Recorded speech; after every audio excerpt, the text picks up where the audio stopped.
Teste. Legal. Gente, eu vou ficar aqui no meio por causa do pessoal da transmissão lá, para ficar mais fácil. Então, se você quiser ficar aí, beleza. Se quiser vir aqui para o meio, também tá bom. Me ajuda bastante.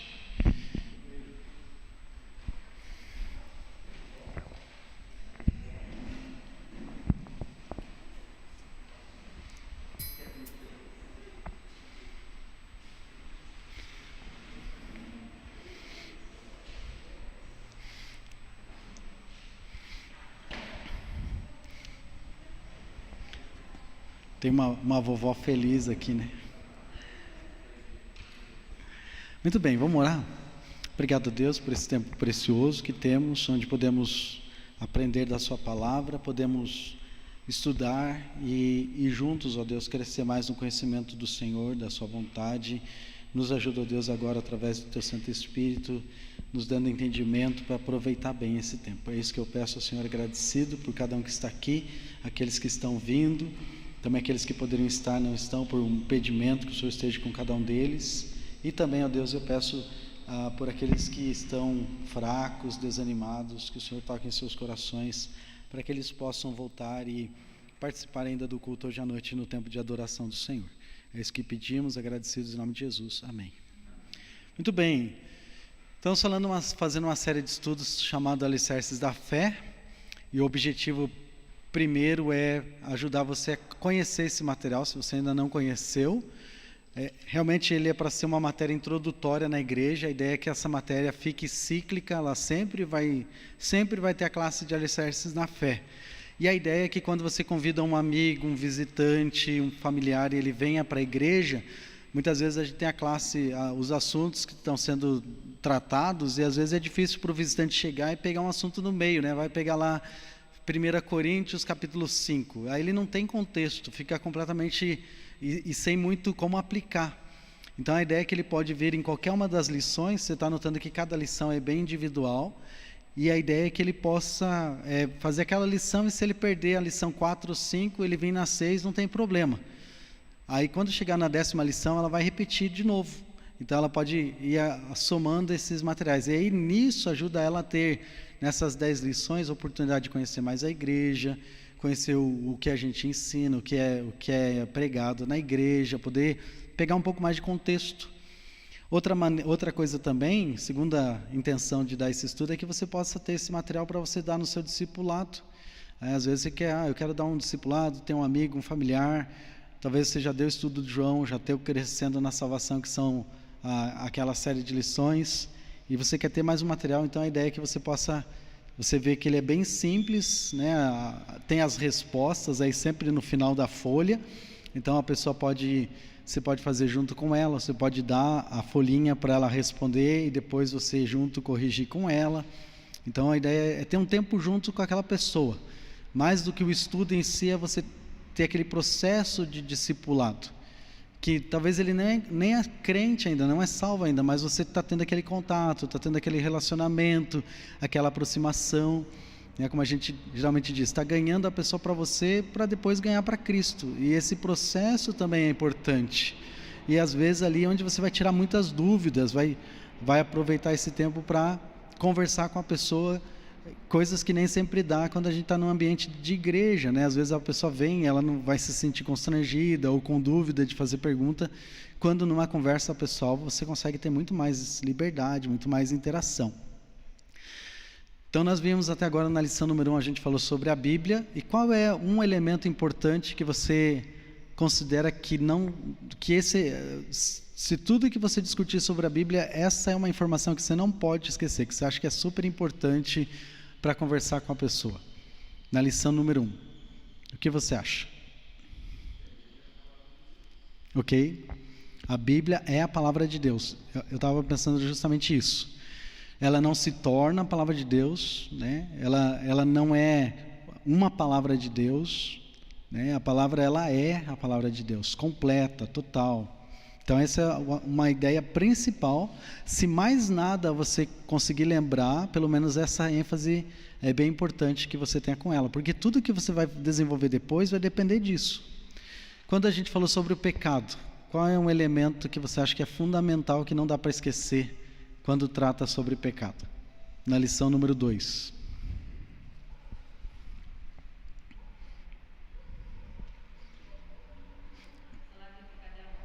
O salário do pecado é a morte. Tem uma consequência, tem um resultado, né? E essa morte é o quê? Uma separação entre a gente e Deus. Ela nesse momento é espiritual, mas quando nós morrermos fisicamente, ela vai ser eterna. Então esse é um elemento muito importante para você tratar quando você está falando com a pessoa, né? Lembra que pecado pode ter vários significados para as pessoas em geral, mas você precisa ajudar ela a entender que essa é a questão mais importante que você tem que discutir com ela. Legal, e salvação, que foi o nosso terceiro estudo. Qual é o elemento fundamental?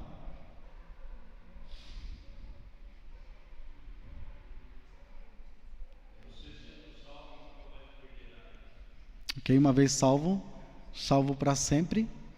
Ok, bem importante isso, porque muita gente pensa que perde, né? E por que a gente não perde? Como é que eu posso ter certeza que eu não perco? Por que eu posso fazer essa afirmação? Oi? Não foi conquistado por nós.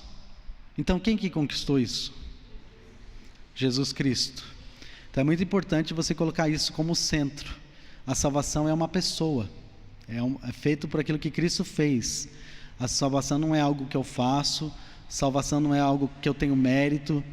E ela é um resultado de algo que Cristo fez. E eu faço como para receber essa salvação? Eu preciso confiar nisso. Preciso tomar uma decisão de fé, de acreditar nisso.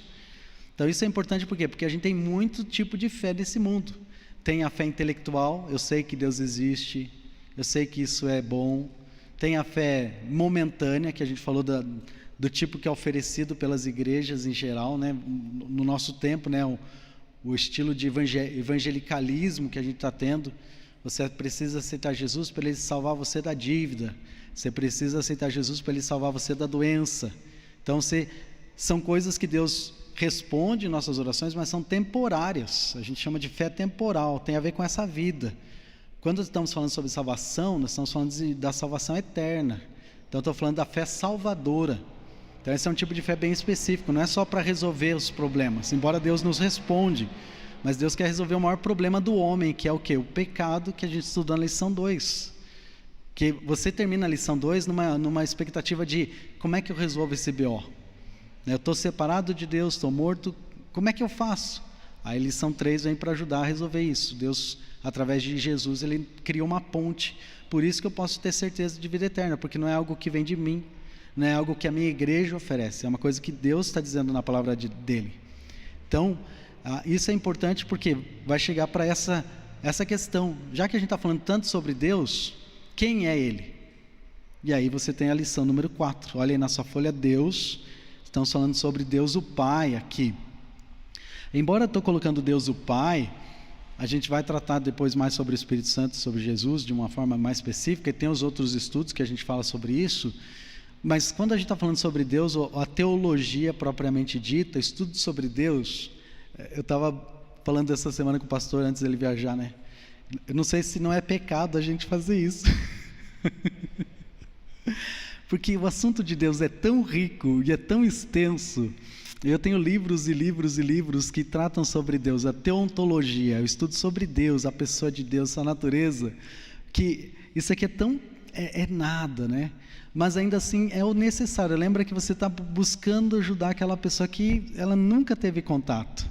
E de novo, Deus para as pessoas tem uma infinidade. Se você perguntar para cada pessoa quem é Deus para ela, ela vai te dar uma descrição diferente do que ela acredita que é Deus. Eu lembro alguns anos atrás, a gente estava comprando cadeiras para a congregação. A gente achou um anúncio no Mercado Livre, um senhor que ele tinha uma sorveteria em Curitiba.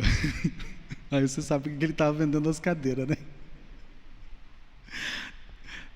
Faliu, acabou o verão, faliu a sorveteria. Naquele momento, assim, a gente não tinha uma cultura, acho que hoje tem muito mais, né, de tomar sorvete, independente do clima.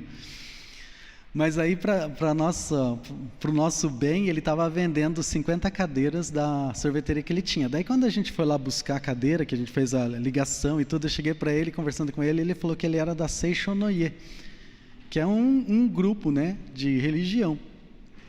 E aí ele estava falando, não, eu acredito que Deus é assim, Deus é amor, Deus vai receber todos. Daí eu falei, então vamos lá. Aí, fazendo uma brincadeira com ele, ele tinha um quadro da sorveteria, um quadro branco que ele tinha apagado. Então eu posso tomar a liberdade de pegar uma caneta? Eu peguei a caneta que ele tinha, aquelas canetas de escrever em quadro branco. Aí eu fiz uma linha, daí eu coloquei a Bíblia e Seicho Noia. Eu falei, então vamos ver as características. Eu fui colocando o que ele acreditava, o que a Seicho Noia, não ele, né? O que o grupo dizia que Deus é. Aí fui colocando as linhas, né? E depois colocando as coisas que a Bíblia, que eu podia ir citando algumas coisas. Então, eu sei que nessa conversa de 1 hora e pouca, o que aconteceu? A gente conseguia ver que a maneira como ele descrevia Deus era de um jeito e o jeito que a Bíblia descrevia era outro. Então, eu tinha que perguntar, o meu alvo de fazer isso, esse exercício, era perguntar para ele, você acha que é o mesmo Deus? Era só isso que eu queria chegar. Aí ele, olhando, ele falou, não pode ser. Está dando para entender? O alvo era mostrar para ele, olha, você precisa decidir se você vai acreditar que a Bíblia é a palavra de Deus, porque se ela é, então você não pode dizer que é o mesmo Deus. No mínimo tem que dizer, tudo bem, eu respeito, mas ele é diferente, não é igual. Então, por isso que é importante você ter um tempo de conversar um pouquinho sobre quem é Deus, para a gente entender o que Deus está dizendo, o que a Bíblia diz que Deus é. Deus, ele não é uma energia, um poder. Deus não está em todas as coisas. Esse banco aqui tem um pouco de Deus. O Deus que está em mim saúda o Deus que está em você. Namastê. Porque essa é uma das filosofias que tem no mundo, uma das maneiras de interpretar Deus. E o modo que a gente interpreta é sempre à luz daquilo que a Escritura está dizendo que é. Então, olha aí na sua folha, letra A. Deus nos revela a sua existência. Lembra que enquanto eu tenho a natureza, e a natureza mostra que existe um ser superior, que existe um ser criador, é pela Bíblia que eu sei quem ele é, porque a Bíblia vai me descrever quem Deus é. Então, Deus, ele revela isso de um modo específico na palavra. Olha aí, por exemplo, número 1, na criação. Deus revela a sua existência na criação. Romanos 1, versículo 20. Então, esse é um meio pelo qual eu posso ter consciência da existência de Deus. Eu olho para a natureza, para as coisas que foram criadas, o desenho revela o desenhista. Eu olho para um relógio e não tem como conceber que todas aquelas peças caíram de uma mesa e se juntaram e formaram um relógio. Não, eu olho para um relógio, eu sei que há uma mente criadora naquilo, por causa da unidade do sistema. Eu olho para um quadro e vejo uma pintura, eu não posso dizer, olha, as tintas saíram voando, alguém bateu, chutou um balde, embora alguns quadros parecem que é assim, né? Eu vi, essa ilustração, ela perdeu força quando eu vi um elefante pintando um quadro, né? Mas você vê a ideia de um desenho organizado, uma pintura, e tem todo um trabalho. Alguém falou que só um Rembrandt pode pintar um Rembrandt, de todas as técnicas envolvidas naquela pintura. Você tem pessoas que se tornam especialistas para olhar um quadro e dizer se é verdadeiro ou se é falso. Pode imaginar o tanto de conhecimento envolvido naquilo, para restaurar uma pintura que alguém fez há séculos atrás. Um trabalho de anos, muitas vezes, em cima, para restaurar aquela pintura que foi feita.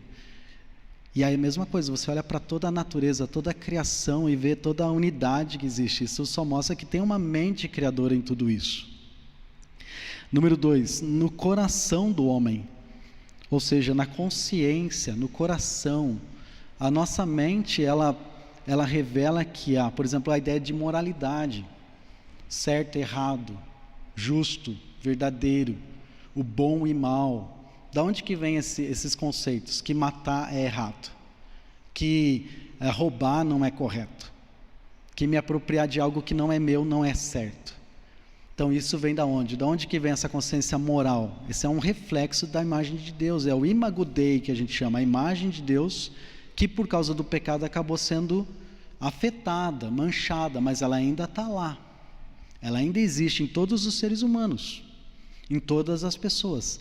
Ainda que o homem tenta negar isso, dizendo, não, eu quero viver desse jeito, tem uma vozinha lá dentro do coração dele, dizendo, não, está certo. Talvez por isso que o homem tenta de todas as formas, gritar, clamar que aquilo que ele está fazendo é certo. Porque tem uma voz lá dentro da consciência dele que diz, não, isso não está certo. Essa imagem de Deus no coração do homem. E número 3, na Bíblia.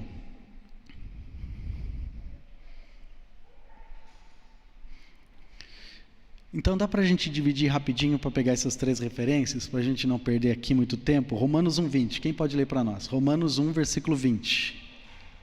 Romanos 1:20, quem vai pegar para nós? Mabel. Romanos 2:15, ok, André. E João 5:39. João 5:39. Ok, Esther.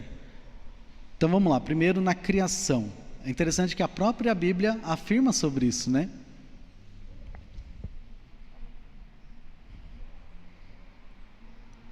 Romanos 1:20.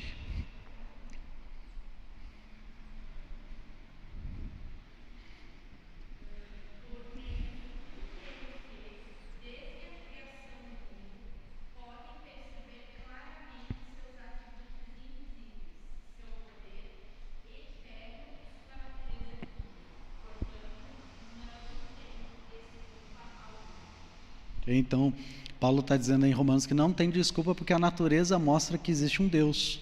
Então, o índiozinho que está lá no meio do mato, ele ainda é responsável para dar uma resposta para Deus. Próximo lá, Romanos 2:15.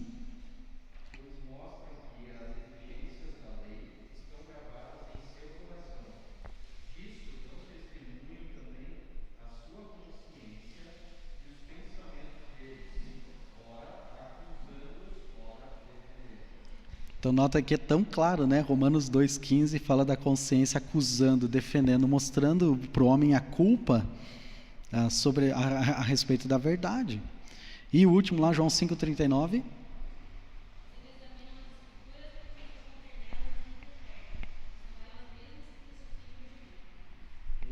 Nesse versículo Jesus está dando uma repreensão.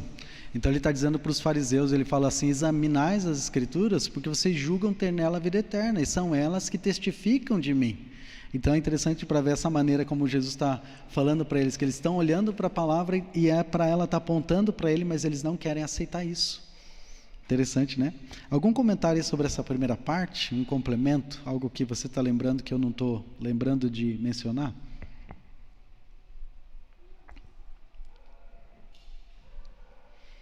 Beleza, então vamos para a letra B. O Deus único, Deuteronômio 6:4, 1 Timóteo 2:5, se revela em 3 pessoas, a Trindade divina. Então aí, consegue acertar? O primeiro é Deus Pai, o segundo é Deus Filho e Deus Espírito Santo.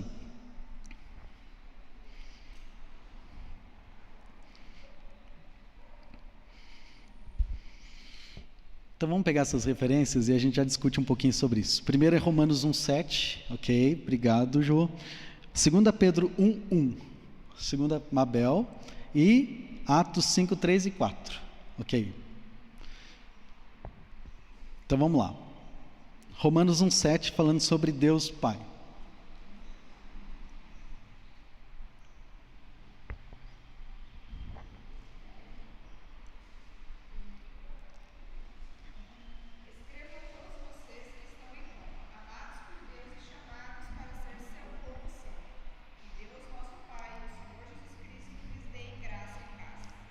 Ok?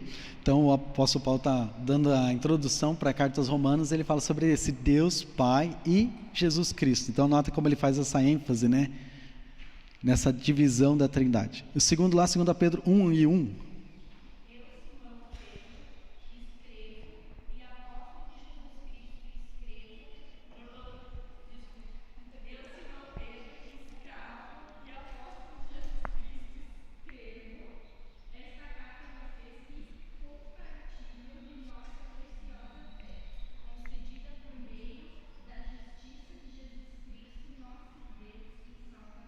Olha que incrível, esse versículo é um versículo muito bom, gente. Até porque, só um comentário, né?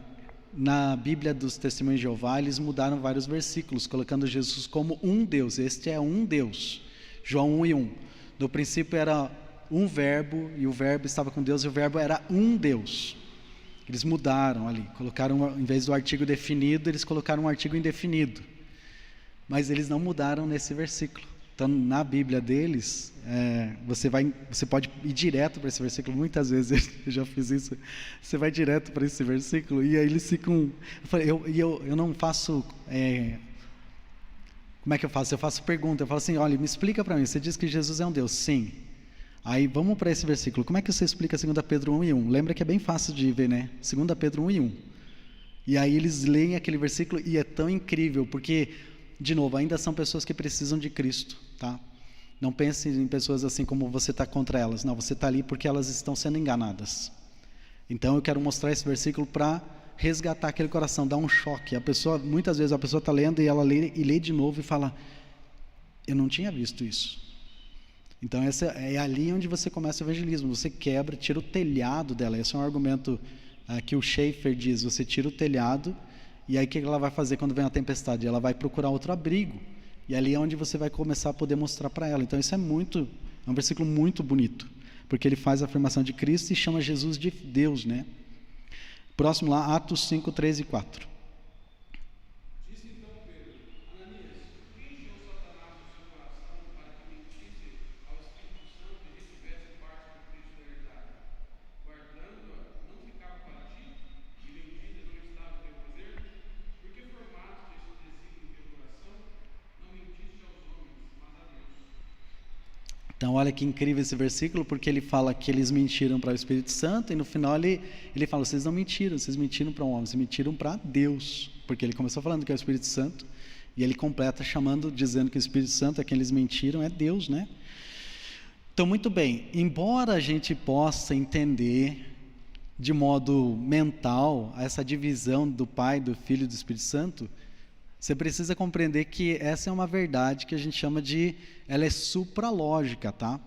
Esse é um daqueles elementos na Escritura que a gente não tem como explicar de modo completo. Por quê? Porque a nossa mente, ela é finita. E não tem como você tentar entender algo que é infinito como Deus é. E existem vários lugares assim. Por exemplo, uma questão supralógica da cruz. Quem morreu na cruz? Jesus é Deus? Deus pode morrer? Jesus morreu? Mas Jesus é Deus.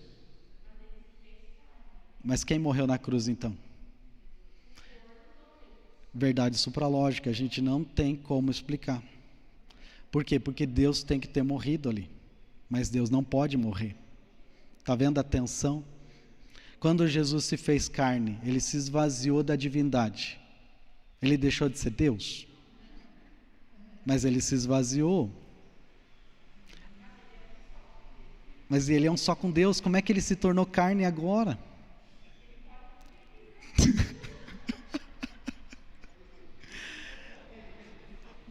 Está dando a salvação. Quem é que salva? É Deus que salva ou o homem que aceita?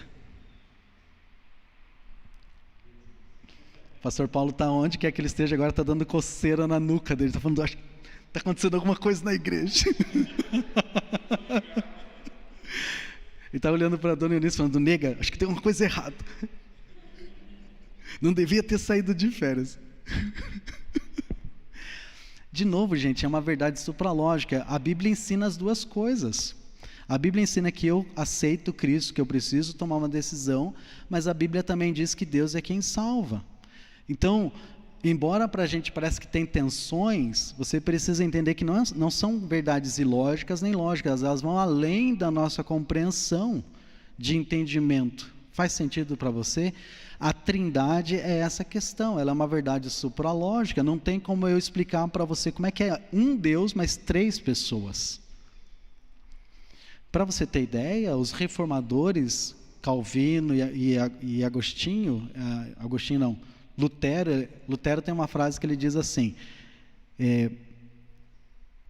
pense sobre a trindade e você vai perder a sua mente.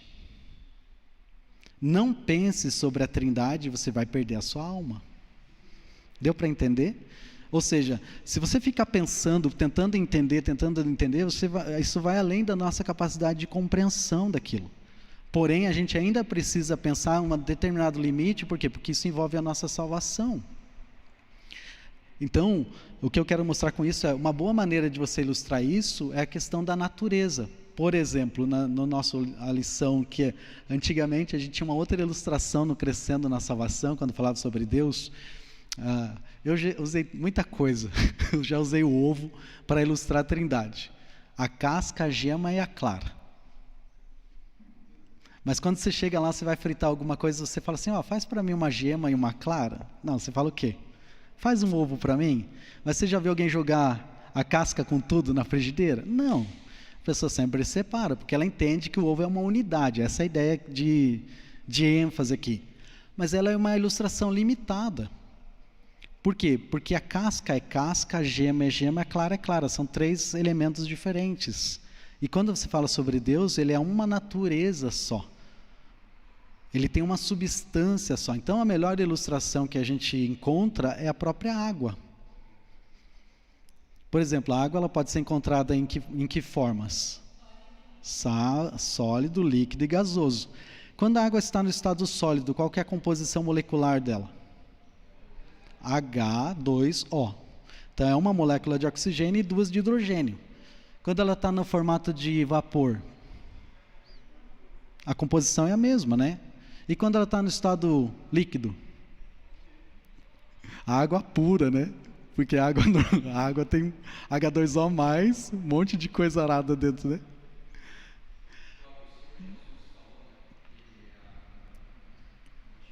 É interessante que Jesus usa elementos assim. Com certeza o povo não estava pensando na unidade molecular, mas a maneira simples de mostrar o elemento, né, do que ele está falando.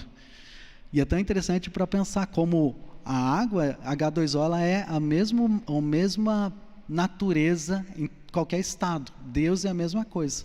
Seja ele forma física, seja ele na forma espiritual, continua sendo a mesma natureza. É Deus. Então eu acho que essa é uma ilustração que ajuda muito, quando você está conversando com a pessoa, ajudar ela a trazer um pouco de materialidade, né? Se a gente pode dizer isso, para uma compreensão um pouco melhor quando você está falando sobre Deus. Alguma dúvida, comentário? Mabel?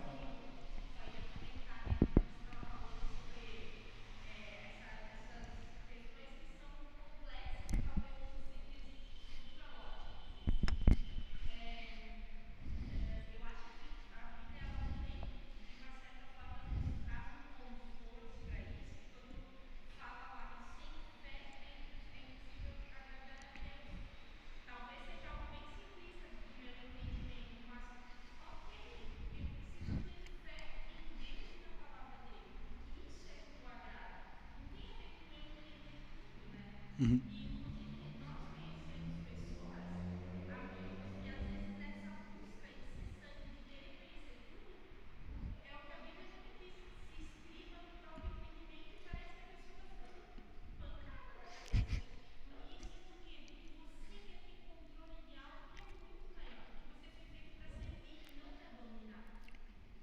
Sim.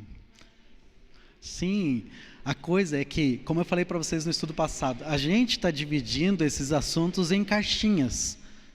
Bíblia, salvação, pecado, Deus. E dentro do estudo da teologia existe um ramo chamado de teologia sistemática, que é separar os assuntos em caixinhas. E tudo bem, é bem legal. Só que o problema é que a grande verdade é que, embora eu possa tentar dividir em caixinhas e fazer uma coisa bem organizadinha no meu estudo bíblico, e tem valor para a questão acadêmica, de estudo, a grande verdade é que os assuntos dentro da Escritura, eles não estão organizados assim. Eles são organizados em formas diferentes. Há caixas maiores para alguns assuntos, caixas menores para outros, e há assuntos que não são completos. Deus não explica. Ele simplesmente começa dizendo o quê? No princípio criou Deus os céus e a terra. Ele não explica, deixa eu dizer para você de onde que eu vim. Deus não faz isso, ele não explica a origem dele, ele só explica como que as coisas foram feitas. Ele não dá princípios sobre o que ele da sua existência, por exemplo. E como a Mabel falou, são coisas que a gente aceita pela fé, mas eu quero mostrar para você que ela não é uma fé vazia, não é uma fé sem explicação. Há uma explicação. E a explicação realmente é essa, é que é um assunto que ele vai além da nossa capacidade de compreensão, por causa da nossa finitude. É como se eu estivesse dizendo, aqui é uma questão ilógica, aqui é uma questão lógica, e aqui é uma questão supralógica. Qual que é o problema? Nós estamos sempre buscando a questão da lógica das coisas, a gente já descartou o que é ilógico. Mas existem questões na Bíblia que a gente precisa ser humilde. A questão é humildade. De novo, não é que não tem valor pensar sobre algumas questões, mas você precisa entender que se você tentar trazer essas questões para você discutir, você não consegue, porque ela sempre vai pular. Eu pego uma verdade que está aqui na supralógica e trago ela para o lógico e ela pula. Por exemplo, a questão da trindade. Se eu pegar ela, eu estou aqui tentando entender ela de um modo completo, não vou entender, ele vai sempre pular. Se eu pegar a questão do calvinismo e arianismo, questão de salvação, ela é uma verdade supralógica, eu não tenho como eu trazer ela para cá, ela sempre vai pular. O problema é quando você pega isso e diz, não, eu sei a resposta. Quando a Bíblia diz as duas coisas, a Bíblia não diz, não, é só isso, é só aquilo. E aí você tem grupos se debatendo em uma coisa que a Bíblia não explica. Obrigado, Marquinhos. No sentido, não que não explica, mas a maneira como a Bíblia aborda, ela está mostrando para você, ó, é uma coisa que vai além da nossa capacidade de compreender. Como é que Deus escolhe, mas Deus nos dá uma escolha? Por causa da sua soberania, eu acredito que Deus é tão soberano, que Ele ainda nos dá a oportunidade de escolher. Embora no final Ele faz a vontade dEle. Certo, Ju? Diz que sim, Ju, só agora, tá bom?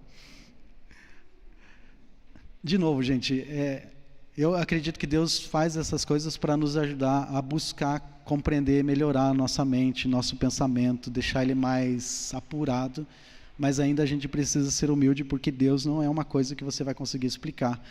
Uma coisa que eu acredito, agora é a minha opinião, na eternidade a gente vai continuar aprendendo.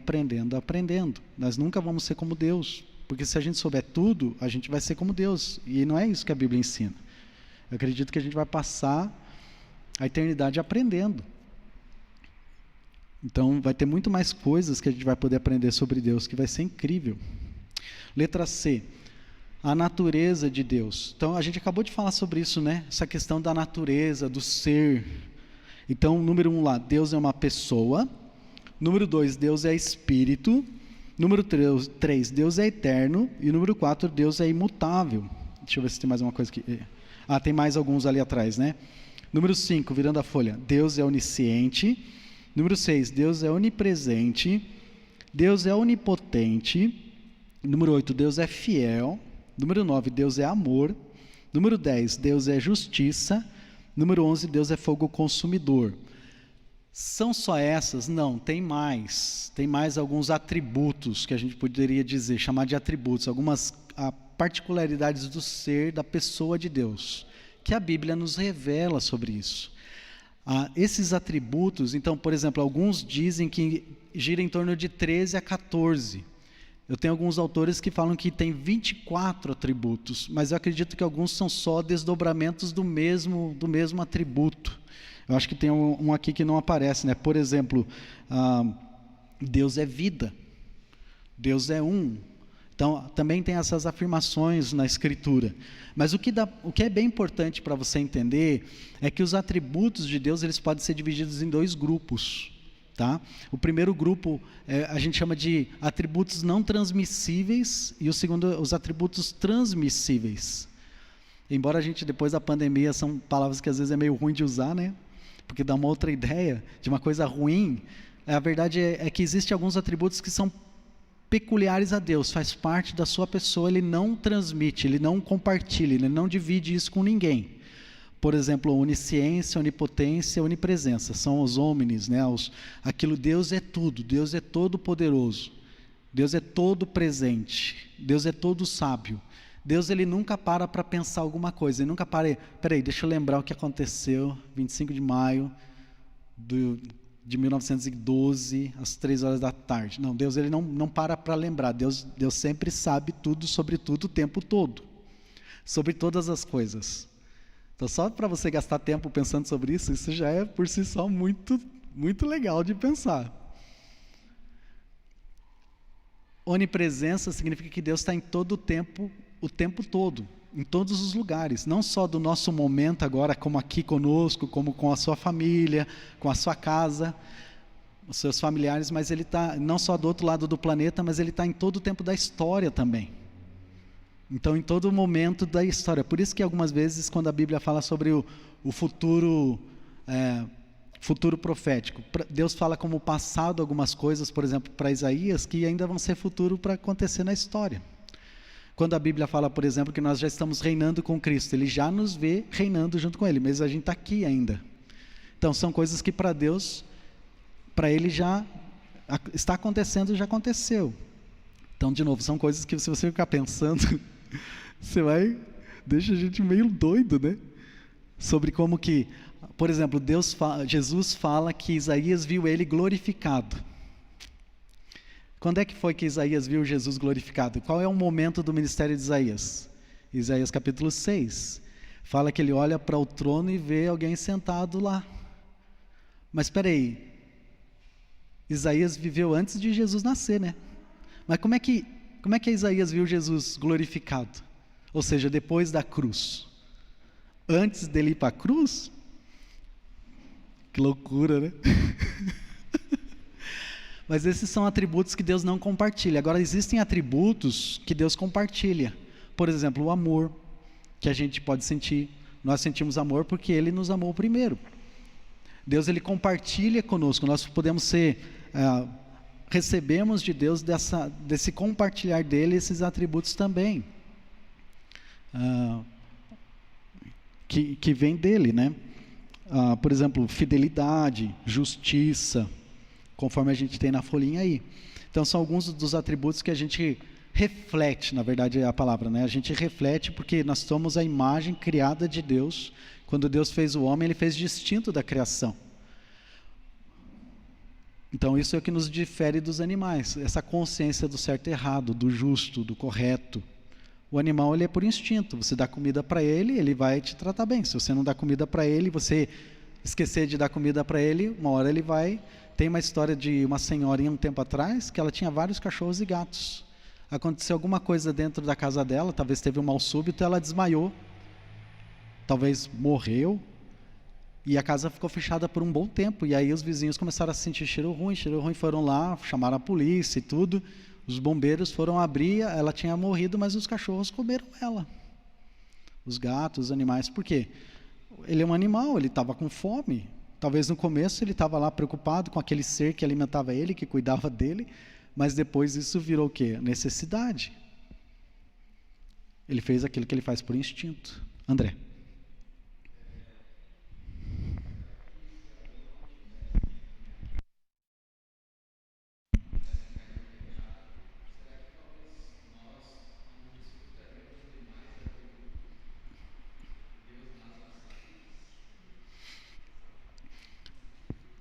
Com certeza a gente teria uma outra história, né?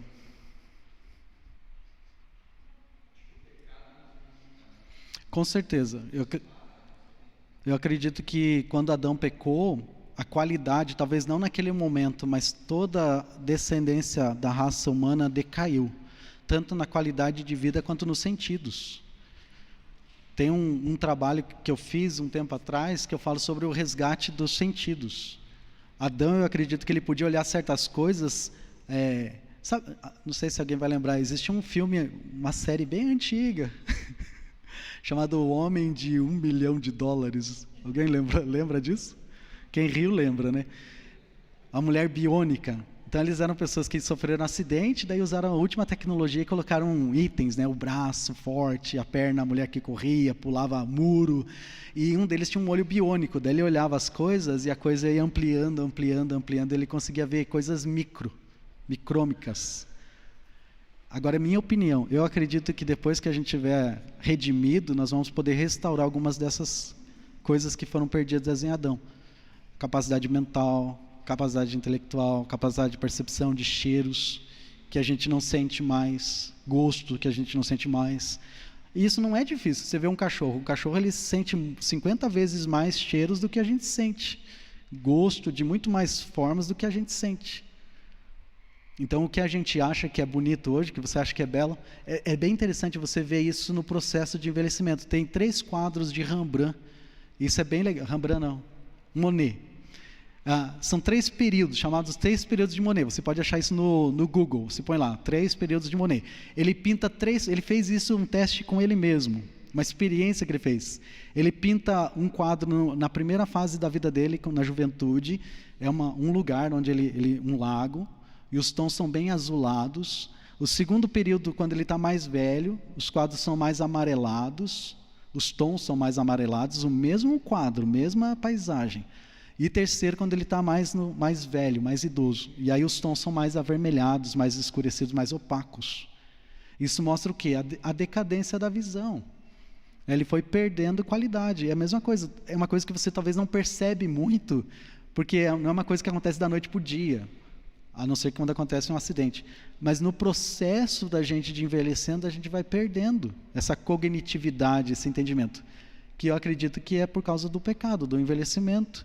Mas não era para ser assim. Então, quando eu falei da salvação, Deus está mais preocupado, voltando à lição número 3, mais preocupado com a nossa alma na eternidade do que, às vezes, as coisas que a gente está tão preocupado em pedir que Deus nos resgata. Porque o final dessa vida, o salário do pecado é a morte, ainda nós vamos morrer. Deus pode ter misericórdia, paciência conosco, nos abreviar as dores, os sofrimentos, na sua misericórdia.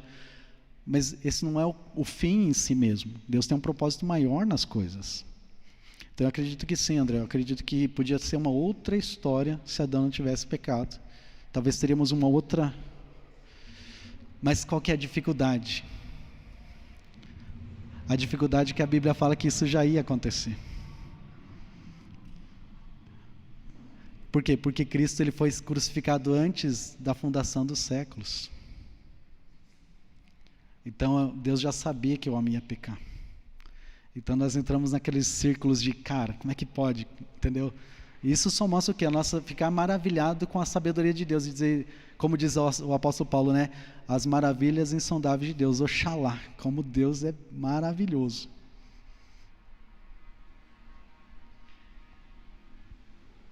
Algum comentário? Marquinhos?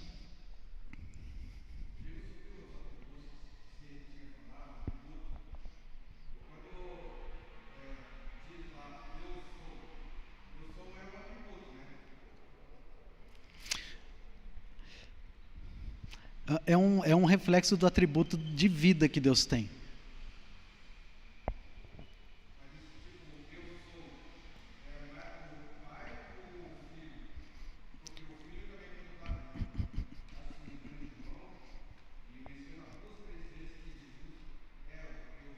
Sim. No sentido, Jesus, eu acredito que ele usa eu sou, porque ele está se identificando com Deus. Ninguém podia fazer essa expressão, ego eimi. Essa expressão no grego, ninguém ia dizer. Ninguém escrevia, eu sou. Ninguém diz essa expressão, ninguém diria essa expressão. Por quê? Porque ela indica uma não alteração no estado. E ninguém pode dizer isso, por quê? Porque a gente nunca é, a gente sempre está. A gente está passando. Que Deus tenha misericórdia, né? Sempre que eu escuto ambulância e carro, eu sempre peço que Deus está tendo misericórdia com quem está nesse momento passando por um sofrimento, né? Então, Marquinhos, quando Jesus usa essa expressão, ele está confrontando eles para eles entenderem que ele é Deus. Então, essa expressão ninguém usa, só Deus usa. Por isso que Deus fala para Moisés, diga para eles que eu sou e envio você para eles. Ou seja, aquele que não muda. Por que eu sou? Porque eu sou é uma expressão que não muda, sempre Deus é. Por que eu não posso dizer que eu sou? Porque eu nunca sou, eu sempre estou sendo, estou passando. Há um segundo de agora, eu já não sou mais igual eu era um segundo atrás. Já houve um envelhecimento em um segundo. Deus não, Deus nunca muda.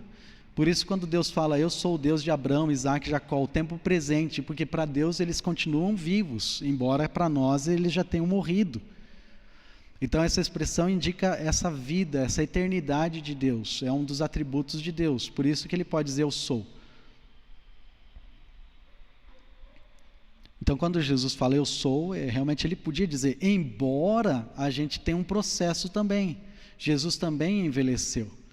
Você vê lá quando fala em Lucas capítulo 2, quando fala que Jesus crescia em entendimento, em maturidade, houve um processo de desenvolvimento.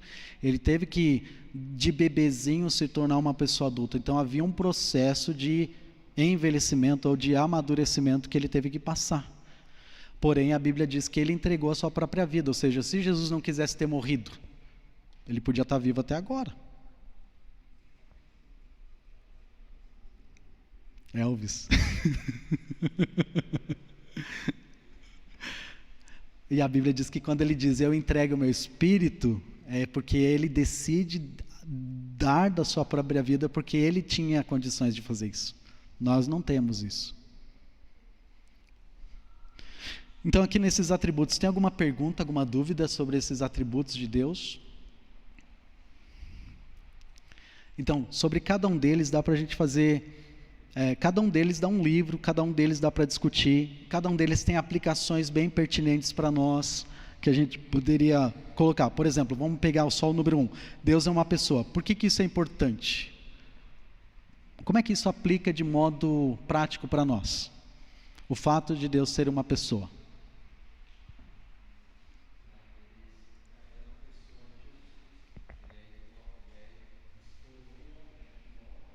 Isso, ele pode nos entender nas nossas debilidades. Quando você chega para Deus e fala, pai, eu estou sofrendo porque isso está me machucando, ele entende. Ele não é só um Deus que está lá, transcendente, ele está aqui junto com você, imanente, ele está presente, ele entende você, ele diz, eu sei o que você está passando, eu entendo a dor que você tem. Ele é uma pessoa, ele sente, ele fica triste quando você peca, quando você desobedece, ele fica alegre, radiante quando você obedece, quando ele sabe que foi uma luta para você dizer, Senhor, eu vou fazer aquilo que te agrada. O Olavo de Carvalho diz, a pessoa mais fácil de se agradar é Deus. Ele falou, você tenta agradar as pessoas e você fica sempre frustrado, porque ninguém nunca fica contente, Deus está sempre pulando de alegria, dizendo, é isso aí, como aquele pai que se regozija com o filho que vence uma corrida de 2 metros e ele tem 3 anos de idade, ele vem, abre os braços para você e diz, eu ganhei. E Deus sabe que aquilo é nada, né, comparado, mas ele está alegre, sinceramente feliz com você. Então, cada um desses atributos, gente, tem aplicações bem pertinentes que a gente pode fazer para nós também. Eles não estão só escritos para Deus mostrar, está vendo como eu sou grande? Está escrito para Deus mostrar, olha como eu me importo com você, eu me envolvo, eu me preocupo, eu criei tudo que existe para o seu bem, até para o homem ímpio. Letra D, os relacionamentos de Deus o Pai. Então aqui tem algumas relações, né, o modo como Deus interage. Então, primeiro, Deus é o Pai de toda a criação, no sentido que Ele é o Criador de todas as coisas. Número 2, Deus é o Pai da nação de Israel, Ele se coloca como aquele que deu origem ao povo de Israel, a nação de Israel. Então Israel é muito importante para Deus, é um povo muito peculiar, muito interessante. Alguém disse, se você quer ver como Deus está agindo na história, fica de olho em Israel, nas coisas que estão acontecendo lá. Número 3, Deus é o Pai de Jesus. E número 4, Deus é o Pai dos salvos em Cristo. Por isso que a gente chama Deus de Pai, né? Não é muito comum chamar Jesus de Pai. Às vezes a gente faz isso nas orações, mas a ideia realmente de Jesus é mais como nosso irmão. Até Jesus explica isso, ele fala, peça ao Pai que Ele vai conceder. Tudo que tiver de se pedir, peça ao Pai. Então Jesus mesmo coloca isso. Pede em meu nome ao Pai. Então é interessante isso. Aí talvez você me pergunta, mas já que os 3 são um, por que a gente chama de Pai, Filho e Espírito? Por que não é Deus, Deus, Deus? Coube na sabedoria de Deus, aprouve na sabedoria de Deus fazer essa divisão. Não porque um é menor do que o outro, mas por questão de cumprimento da sua obra. Deus tinha que realizar a obra de salvação. Como é que Ele ia fazer isso? Então, de alguma forma, em algum momento da eternidade passada, eles decidiram que é assim que eles iam fazer. Um ia ser o Pai, aquele que iria cuidar para que a história acontecesse. Um iria ser aquele que ia se encarnar e ter uma forma de homem para o resto da eternidade, e o terceiro ia ser aquele que iria refletir o Filho na história da humanidade, para ajudar a humanidade a entender o Evangelho. Agora, não é que um é maior do que o outro, mais importante do que o outro, é só uma questão de a obra que ele tinha que fazer, o modo de Deus se revelar para a obra que precisava ser feita. Comentários, dúvida, pergunta?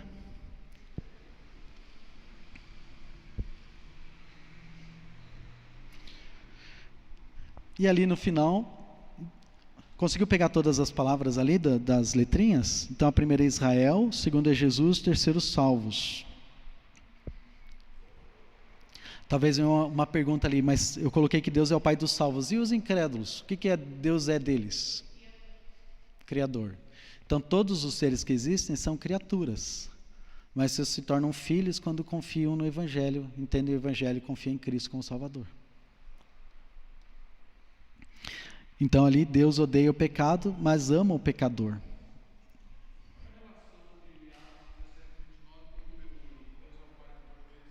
Alguém lê para mim Atos 17, 29?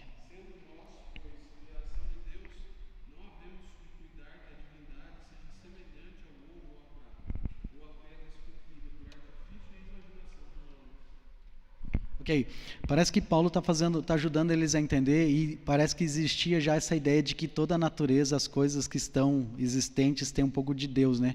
Ele está falando, Deus, ele é distinto, ele é o criador, o que criou todas as coisas, mas ele não é parte daquilo. Está em Atos 17, né? É aquele texto que ele começa falando do... Vejo que vocês são muito religiosos, né?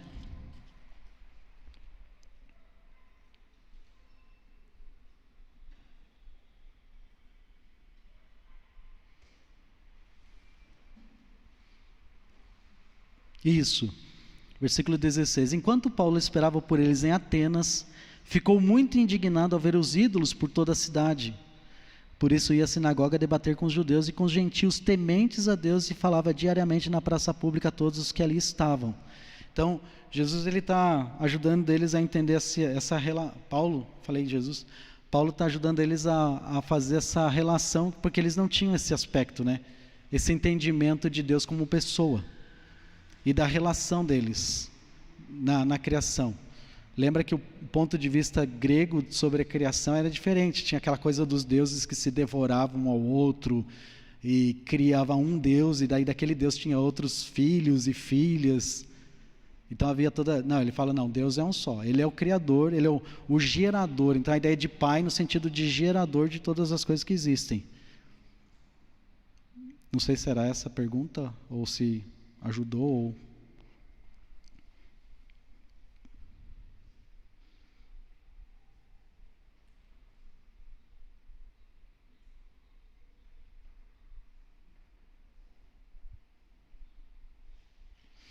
Ok. Mais dúvidas?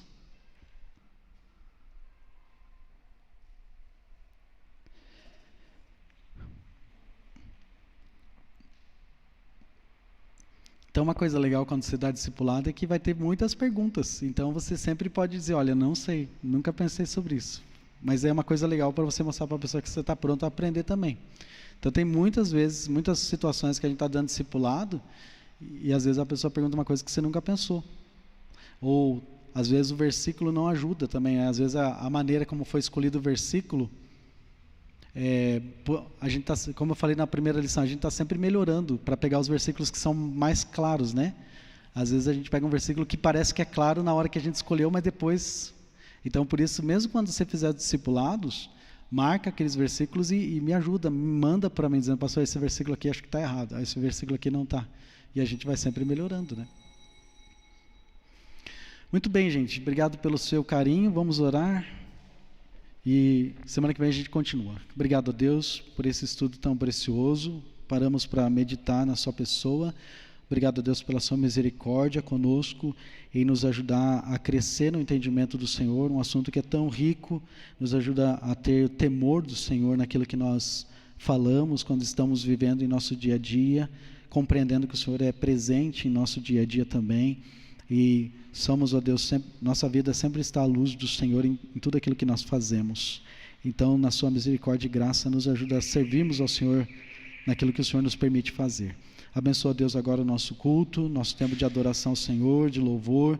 A nossa mente está realmente compreendendo, pensando na letra dos hinos que vamos cantar, também a mensagem, nos dispõe, ó Deus, através do Teu Santo Espírito, para obedecer ao Senhor naquilo que o Senhor nos orienta. É isso que eu agradeço por esse tempo juntos, em nome de Jesus. Amém. Então, alguns minutinhos aí para você esticar as pernas e a gente já, 19 horas, começa o culto.